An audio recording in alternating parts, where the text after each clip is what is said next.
Tonight, we are learning more about the victim in a Henderson murder-suicide. Yes, police say 39-year-old Victor Christen shot and killed 42-year-old Juliane Kellner before turning the gun on himself. But as Darlene Melendez explains, those who knew Juliane, they're trying to figure out how well she knew him. Well, Brian and Denise, those who knew Juliane best say they're sure the mother of three would have never involved herself with someone who could be so dangerous to her or her family. And they know this because Jules had just turned around her own life for the better.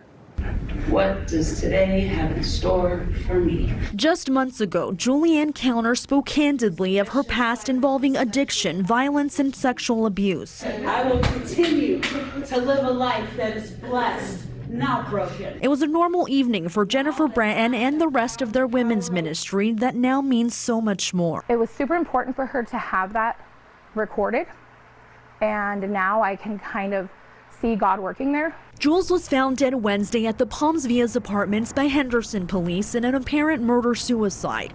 The man behind the gun, now identified as 39-year-old Victor Christen, a man loved ones say Jules had met on Plenty of Fish only a month before, and as texts show, possibly knew by a different name, Alex. I know she didn't know what she was dealing with. She would have never went there that day knowing that she was dealing with this type of a situation. Tom Snyzik lives a few units away from where police found the pair's bodies. He says Victor had recently moved to the complex and had seen Jules there only a few days before. We kind of knew something was up because the coroners came and he parked right in front of our apartment. Juliane Kellner was reported missing July 2nd. By the 10th, when police conducted a welfare check, she had already been killed, leaving loved ones without answers. She will live on through this. What they do know, though, is her story does not end here.